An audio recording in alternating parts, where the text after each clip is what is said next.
Hello ladies and gents, you're all there, me at the back. Alright Ian, thanks very much.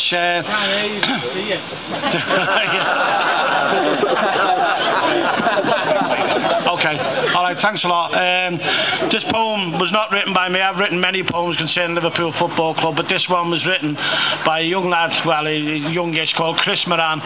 So don't forget, I'm only reading it, Chris wrote it. It's a fabulous poem, so if you just give us the best of order while I read it, please. Okay, thanks very much.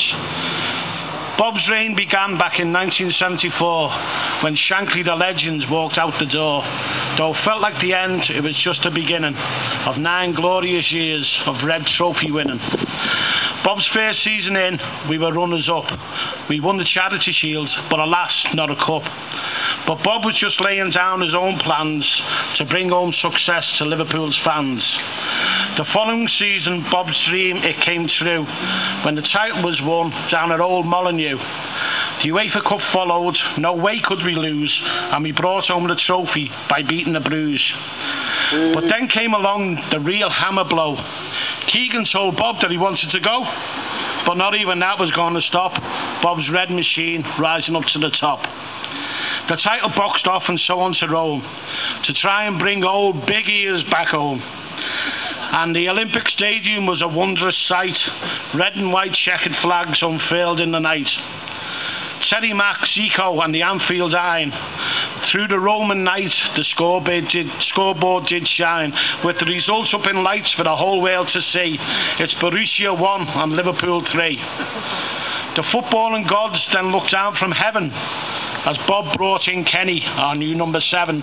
For a fee so low, it was surely a joke.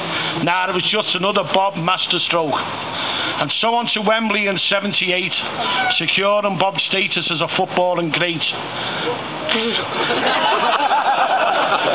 Is it alright if I say piss off? It won't sting me, honestly. To the light of the joyous heaving red mass as Kenny chipped in from Souness's pass.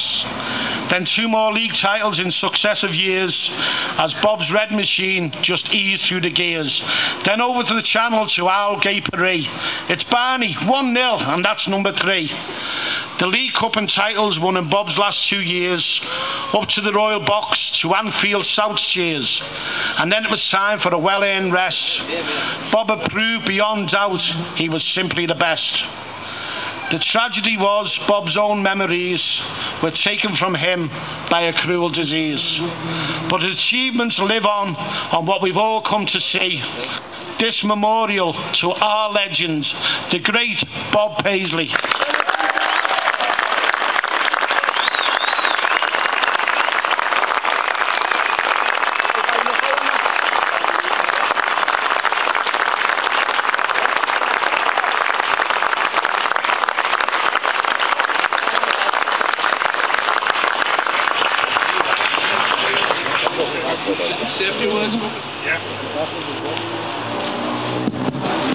Can I introduce Robert Paisley for those of you who don't know Bob's son?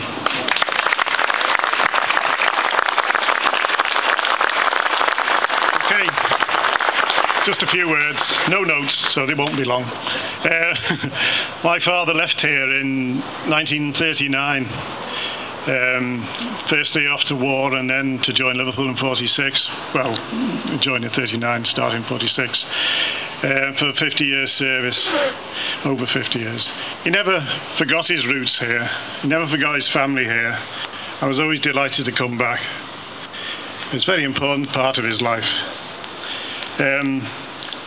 On there, when it's revealed, will be his 3 European Cups, which meant more to him than anything. And the bringing together of these 2 things on this memorial is tremendous for us as a family. I'd like to thank Ian and his committee for all the work they've done towards this.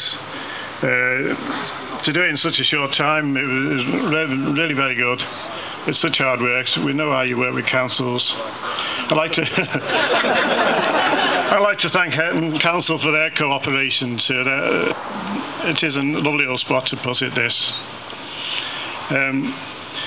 I looked at one thing, and when I came here, when I used to come up as a youngster with my dad, I don't know if you knew, but he was a bricklayer before he left to the north, and we used to drive through Hetton, and we'd come to a house that had been demolished, and it was always, I built that one, and then we'd come to another one, and I built that one, and it was a running joke in the family. I don't know whether it was true, but I've had a look at this, and it does look fairly solid, and I hope this remains part of Hetton for a long, long time.